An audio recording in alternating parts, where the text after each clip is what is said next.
This week on Past and Presents, we're on location in Brooklyn Park, Minnesota. Brooklyn Park is now the sixth largest city in the state of Minnesota. It's a growing, diverse suburb just north of Minneapolis, but for a long time was a farming community. We're actually at Eidem Homestead, which is a living history farm. It depicts farming life around the turn of the 20th century, and we're going to learn more about this from one of our alums who happens to work for Eidem Homestead.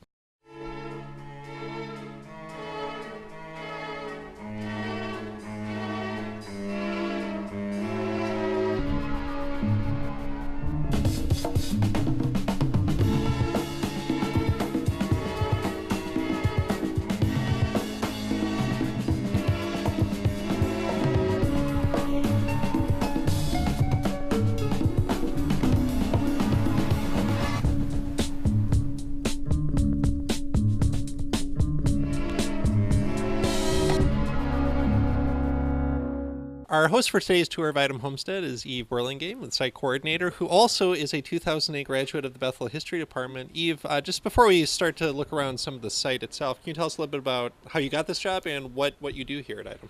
Well, I first started as a interpreter just out of college, about a year afterwards, trying to get some experience, and it kind of involved where our previous site coordinator had to resign for health reasons, and they asked me if I'd be interested, and it's just kind of evolved from there. Okay, so what does a typical day in your job look like? Or is there no such thing as a typical there's day? no real typical day. It's kind of depends on what we have going on. During the summer, it's very busy. We have programs, and so it's getting ready for the programs. There's marketing aspects, there's research, there's budgeting, there's staffing, lots of different aspects to it. So it probably keeps you busy and interested. Very busy. Well, Eve's going to take us around, but first let's start our conversation for this week, and then we'll come back and see a couple of the buildings here on the site at Eidem Homestead. So a common theme so far in the semester in Intro to History has been the question whether history is actually more of a science or a literature. And of course, the correct answer is both, as usual with all my questions. But to the extent that's a literature, it is a form of writing. And I think we run into a problem, which is I'm not sure Fletcher Warren, Jacob Manning, as students think about history, I'm not sure that good writing comes to mind. And often I think history has a reputation of being very dry and academic. Is that a fair reputation in your experience as students who have read a number of history articles and monographs at this point? I would say that's a pretty fair assessment, yeah. That was the wrong answer, but thank you. Explain yourself. Well, sometimes just the way that sentences are arranged, there's a lot of passive voice that can sneak into some writing.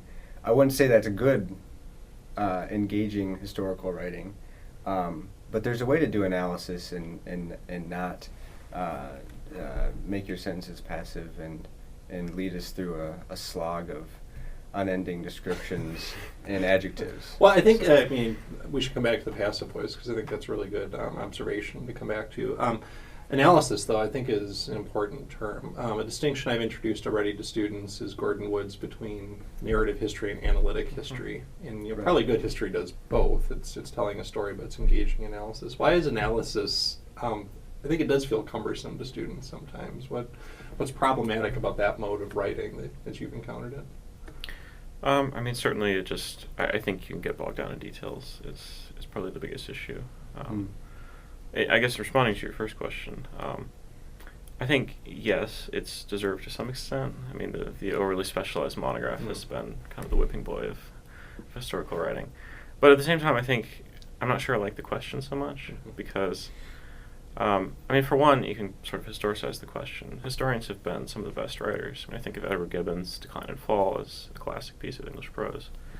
And certainly before that and after. What do you mean by historicize the writing for students who may be still taking their first history Sure. class? Well, just not accepting the question as a straightforward kind of proposition that doesn't have a past to itself.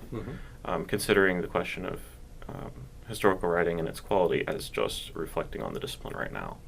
I'd like to think about that in broader terms across the era of historical writing. So a way to combat that is, audiences are bringing their own presuppositions about what good writing is, and those maybe change over time. Sure. And the nature of what historians are trying to accomplish might change over time too. So, to me, that's one thing that stands out is if your introduction to history is a History Channel documentary, that is a form of writing, right? Yeah. That leads you to expect certain things out of Right. it's a compelling story full of characters, and it breezes along pretty quickly. And then all of a sudden you encounter a 300-page monograph that your 300-level professor assigns to you, and it feels like there's a variance. Sure. But I think there's kind of a functional distinction between these things within the discipline, and it's not so much formalized as it's just sort of evolved that way, where those kinds of narratives, the sweeping narratives that are engaging and interesting to read, I was thinking of actually Stephen Kotkin's new Stalin biography. It's monumental. It's 800 pages, but the sweep of it is fantastic. I mean, he poses it as a history of the world centered around this figure. But that kind of work isn't possible without the slog through those kinds of specialized monographs that everyone hates to read.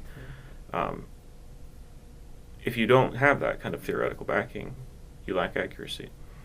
So while I think that those kinds of overly specialized writing, the highly theoretical types of monographs that people like to tear on so much, are really, they form an essential part of the historical ecosystem, because it's through those that the larger, more interpretive works can actually be written.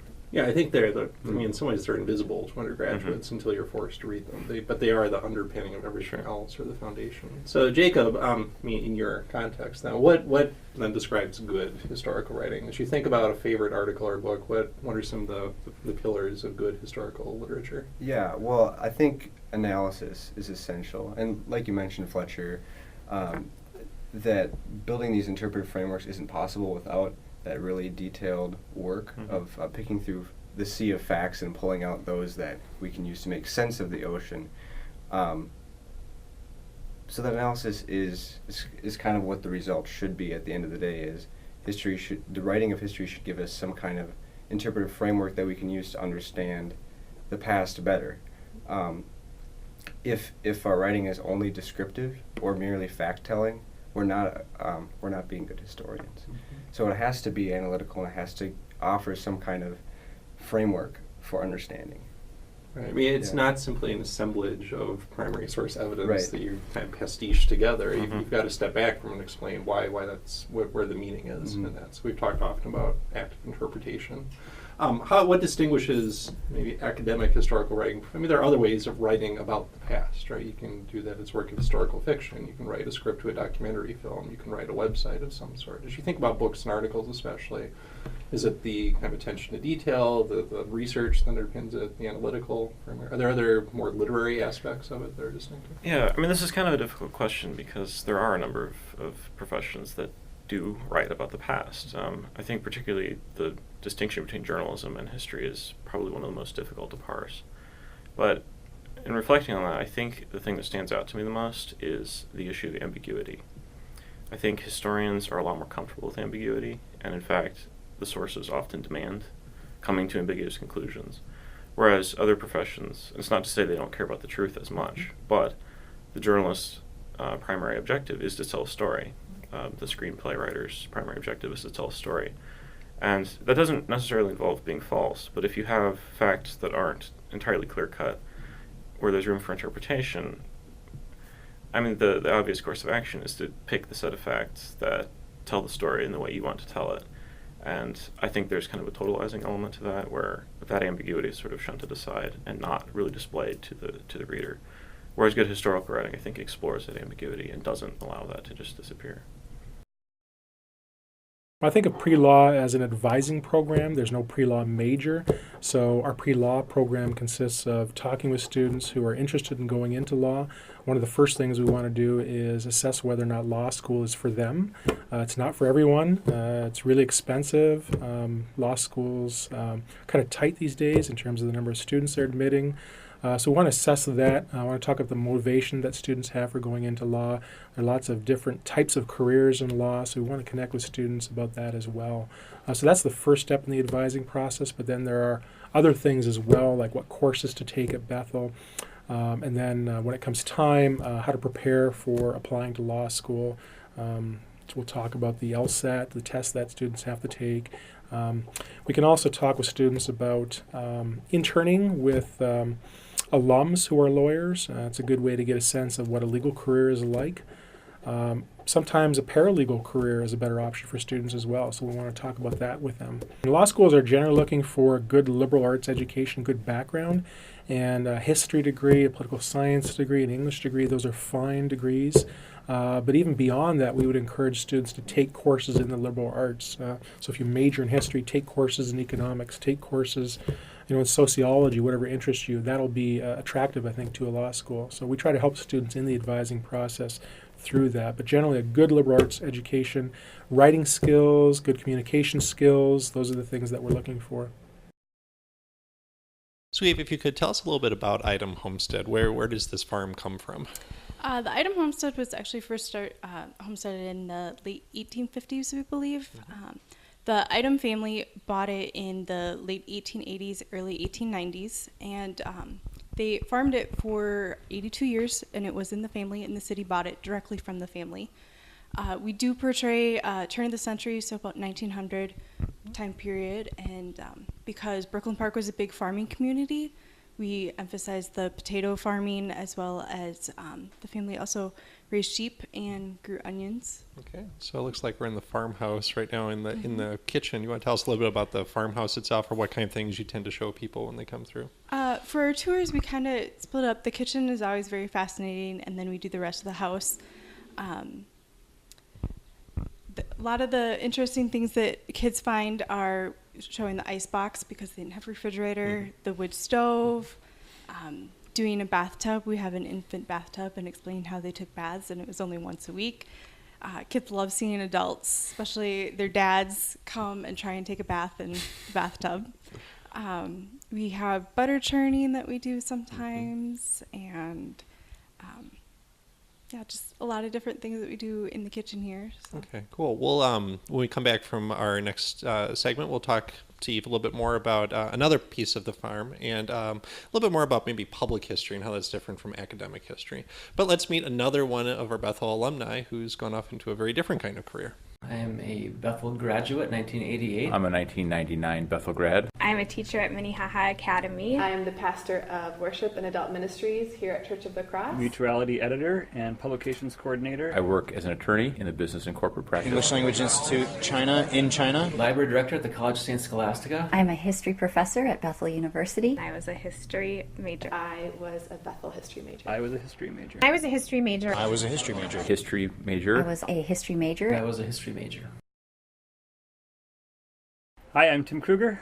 I am the mutuality editor and publications coordinator at CBE International, and I was a history major. I grew up in the Philippines. My parents are missionaries with Wycliffe Bible translators.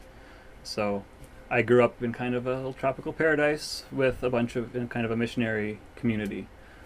So I was trained to be a little linguist from day one, which was great. When I actually lived in the States for a few years before I started Bethel, so I think a lot of the typical missionary kid things weren't applicable to me. My challenges were more from my personality than anything else, but I think that it did give me a different perspective than a lot of people, just because everything that I approached, I thought about it through what would a Filipino think, and how do these Americans who actually grew up here think. And so that's something that I do a lot anyway, probably because of my upbringing largely. But I think that's probably the main thing that was different about me that I noticed from other people, other students. I loved social studies my whole life, and I was kind of torn between geography and history. I had determined that I would just do what I liked, because then maybe I would be happy in my job one day. And Bethel had history, and there were people I knew who were going to Bethel, and it seemed like a good place, so I said, well, I guess I'll do history. I don't know if I had one defining moment. I TA'd for Dr. Rivera, which was really significant for me, just sitting in his office absorbing his wisdom for hours on end. I think I learned and was challenged and grew through that as much or more than in my classes.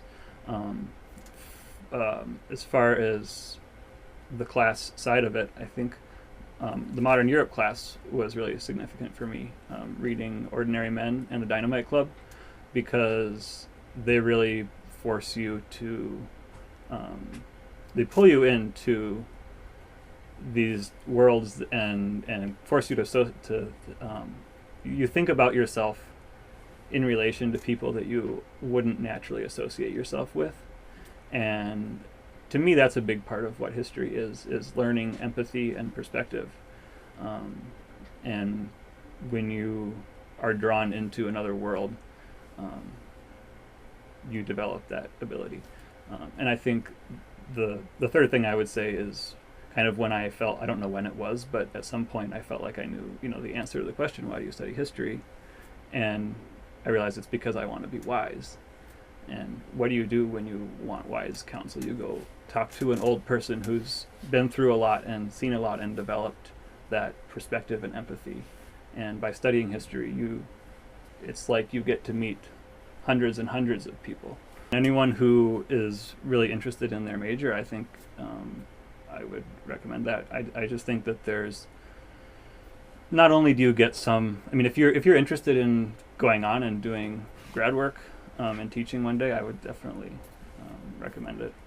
I didn't do that, but I think being able to see it from the other side is valuable, and just having that personal relationship beyond the classroom is really significant, because in my opinion, the profs at Bethel are the most educated people I will probably ever deal with on a regular basis. So I was really happy to be able to take advantage of that opportunity. CBE is an organization dedicated to advocating for women in leadership positions in the church.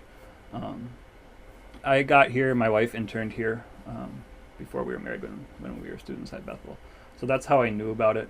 After I graduated, I wasn't really sure what I wanted to do. I kind of wanted to keep going to school, but there wasn't something, like one thing that I was so passionate about that I wanted to spend years and years studying just that.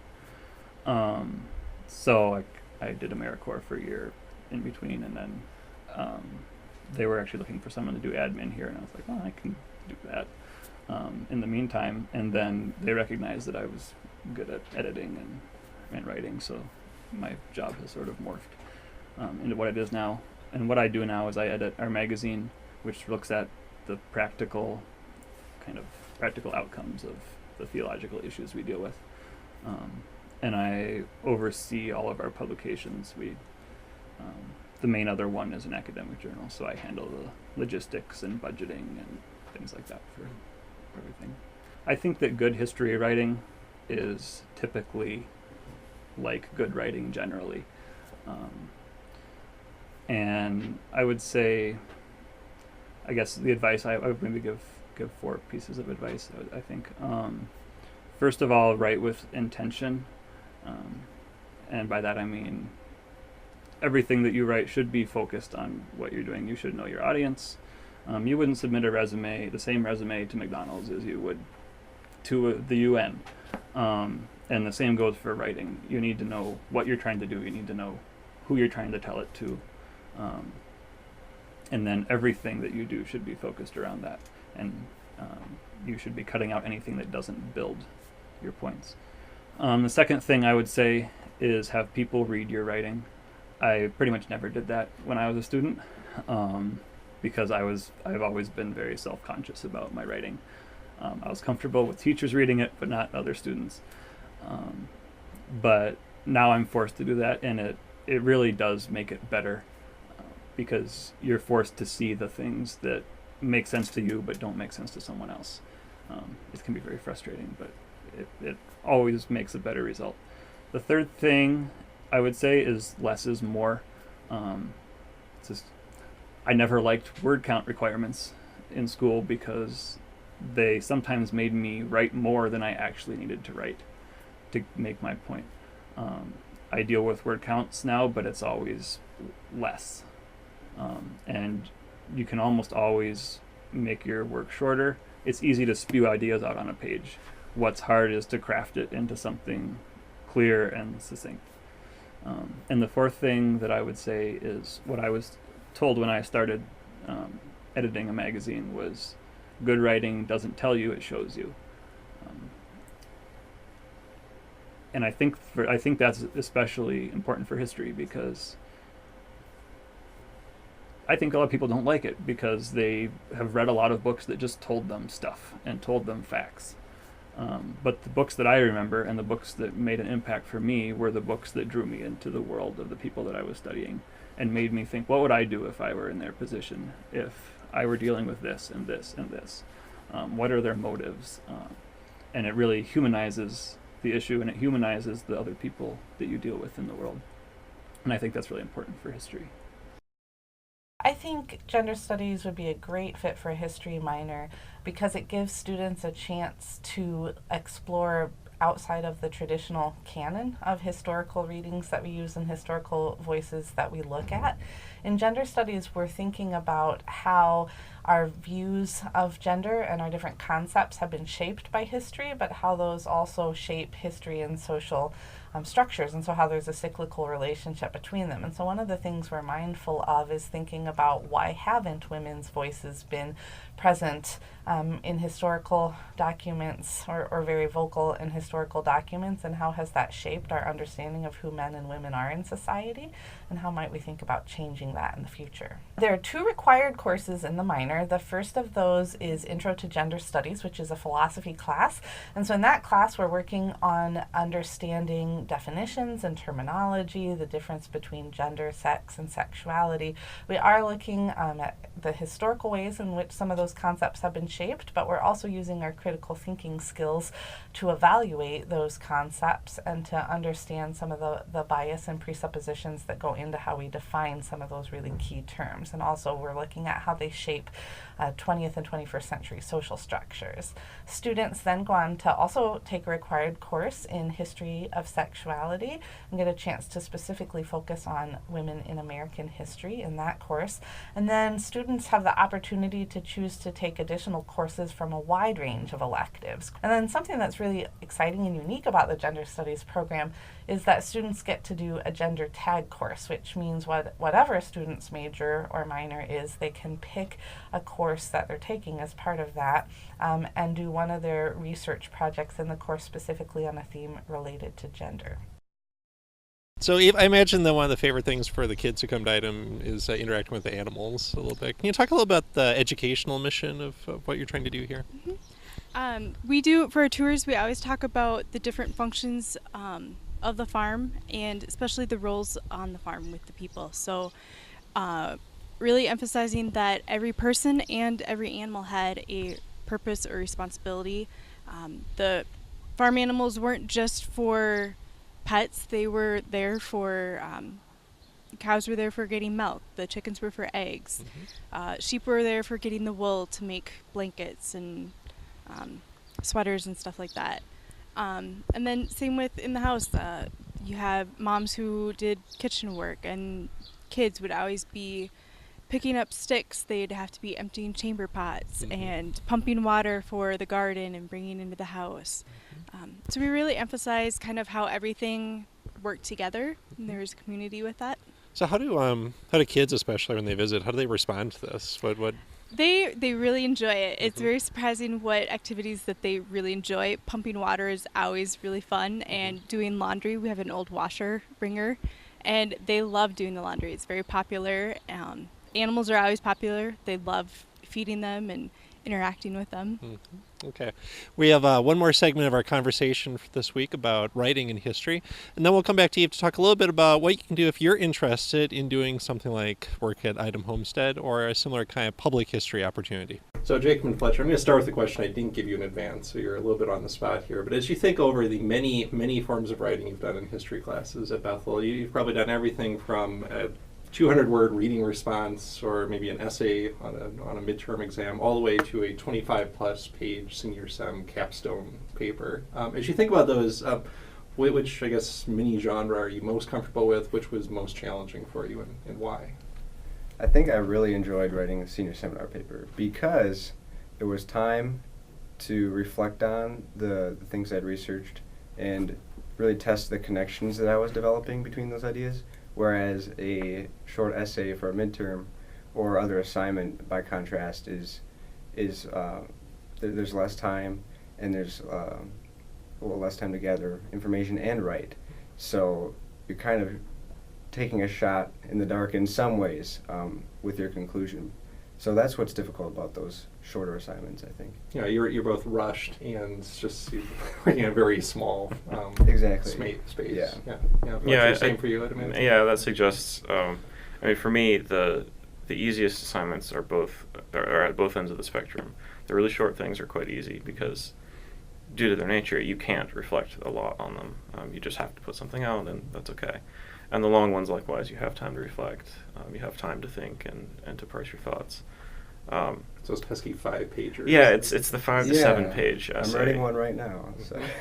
Because you have to ask an interesting question, you have to answer it, and do so in a relatively condensed format, and that's not always possible or particularly interesting to do. So I would interject that my least favorite part of that is writer, but maliciously, my favorite part of that as a professor is that forces editing, which I think is a piece of the writing process that's often neglected. You don't just sit down in one shots. I mean, maybe with a really short assignment you can do it in one shot, but for most forms of writing, it's either it's a growing thing or it's something you put down and then you revise many times. So that'd be my piece of advice. I will now step back and ask you as not just students, but as TAs who have probably graded your fair share of college writing work. Let me start with, for the first and second year students in this class, what are some writing habits they might need to unlearn? What are some things they might have taken with them out of high school or things that haven't really been challenged in their first year of college that if they're going to be successful writers in history courses, they're going to need to make adjustments to? Well, I think sometimes those adjustments need to be made with just making sure we write complete sentences. And Good start. We got to have complete sentences. Comma splices are just rampant. Yeah, the bane of a college student. And committing those simple errors that we think we've mastered, but really are making sloppy mistakes that are very distracting, perhaps. So sometimes it takes going to the writing center or having someone read your essay, or just looking at the comments from a professor and asking, "Oh, I didn't write a complete sentence. What am I missing here? What am I not understanding?" So we need to be open to critique and realize that even the basic things can be improved. Mm-hmm. Mm-hmm. Yeah, I think simple copy editing can do a lot to improve an essay. I know as a grader, and I don't know how maybe good this technically is, but when I first look at a piece, I start reading through it, and if I start to see just really noticeable errors, my opinion of the piece instantly suffers. And it's hard to come back from that, honestly. It's just, there's a basic level of competency which really should just be the baseline. And I think reading through what you've written after you've done it, using spell check, but obviously that doesn't catch synonyms or homonyms. So I think proofreading is a major component. And I think another thing, high school writing tends to be taught in a pretty formulaic way. Here's your question, think about how to answer it, paragraph form. Paragraph essay. Yeah, the five paragraph essay, yeah. Classic. And I guess paradoxically, I want to interrogate that, but also support that, because I think the first thing students really should do when they're sitting down to write an assignment is think about, okay, what is the assignment asking? How do I want to answer that? And how can I structure my writing so that I can answer that? So at the same time, it is relying on that kind of structure, but I think it's moving beyond that to focus more on the ideas, less on the physical organization of the essay, and more about, okay, what is the central thing I want to argue, to answer, to discuss or explore in this essay, and then maybe what's the secondary issue to that needs to be addressed, and then what are the particular pieces of evidence or paragraphs discussing particular ideas that support that central purpose. How can I lay that out? So I think even before writing, there's a sense in which you have to step back and think about the assignment in a more intentional way. Yeah, and maybe a piece I'd overlay with that is you need to think about your audience in any form of writing, and the kind of peculiarity of writing in courses is your audience is an audience of one, and maybe that one, but the one who's going to be grading it. And I mean, both things you said, I think, play into that. I mean, for better or for worse, professors and TAs tend to be the kind of people who will be bothered by those simple grammatical and mechanical mistakes, and we are not perfect people. And it does shape our opinion. It does cultivate the sense of this was written carelessly, right? This was done too quickly, they didn't care enough about it, and it does make it harder to grade. And it's an easy fix, too, right? Invest in a good usage guide, have someone read it, go to the writing center. But at the same time, to yourself. Yeah, read it out loud is fantastic advice. At the same time, on the other end, like, we also have the sense that there's a spirit underlying the assignment. Like, there are objectives, and it's not just the mechanical completion. What we really want you to do is learn through doing this. And so if you're the kind of student who would do what Fletcher just said, you'll learn more about it. You'll make us very happy. And so you've satisfied a couple of ends. Any last pieces of parting advice for students as you have a chance, especially to address first-year students who might be struggling with early writing? Yeah, I could say for myself, I've never really liked writing, but I do it quite often. So I've realized that in order to have my best thoughts about anything, I need to write, because writing is not just the end of your processing of an idea. It is also a part of that process of learning. So you might start writing and not really know exactly where the argument is going at first, and that might be part of the process of getting ready to make your point. I was just doing that last evening, writing a midterm essay, and I had to just start writing to help myself think through the question. So writing is really part of the learning process. And it's not something that we should just sit down to do once we think we've reached the conclusion. Right. Fletcher, your last word? Yeah, I guess I have kind of two pieces of advice. The first would be to reiterate some of what I said earlier. Writing is so much about ideas. The form of writing itself is important. Having correct grammar, all of those kinds of things, incredibly important. But when it comes down to it, writing is a way to convey ideas. And I think it's incredibly important to think about what you want to say. And in the history curriculum, one of the things I loved about it is there's so much opportunity to choose your own topics, to think about particular issues that you might be interested in. Take that opportunity, but think about the question you want to answer. Always have the question in mind, because writing assignments, I think, tend to be, it's easy to slip into sort of the narrative. I've researched this event and here's what happened. That's not interesting. Think about a question, think about a new way of interpreting it, and focus on that for your writing. And then the second thing I would have as advice is something you've actually been doing in class already with John Fia's book, but read about history. No, don't just read historical works. Read about the process of history. What is history? There are a number of works I could think of. Mark Bloch's The Historian's Craft has been a major influence for me. E.H. Carr's What is History is another fantastic one. They're both quick reads, and for me at least, they've really enhanced my understanding of the nature of history and of historical writing. Okay, Fletcher Warren, Jacob Manning, thanks for joining us.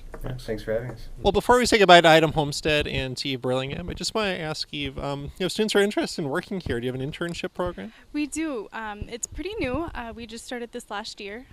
So there's a lot of opportunities for here as an intern.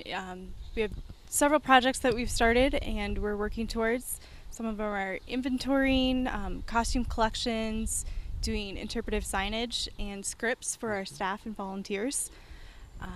So if you're interested, you can find applications and more information on our website, which is www.brooklynpark.org/Eidem Homestead.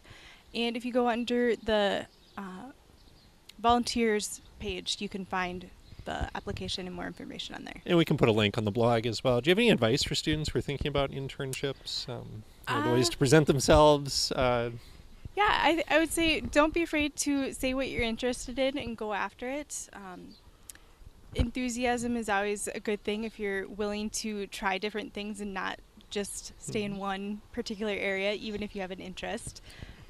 Especially, I know in public history there's a lot of different aspects to it that you might not really be aware of, and so kind of being willing to be flexible with that is always a good thing. It's really a great opportunity because it's so diverse. I think you can kind of get roped into the idea, well, you're only going to be designing exhibits or something, but actually one of the values of internships is you get to try a lot of different things, plus you get to make connections with people. And it's good, I think, for career discernment, too, to decide, is this really something you want to work at, and to think about what the next steps would be. So Eve, thanks so much for taking us around Eidem Homestead. Please do try to find an excuse to come up and visit here, and we'll see you back next week on Past and Presents. baby.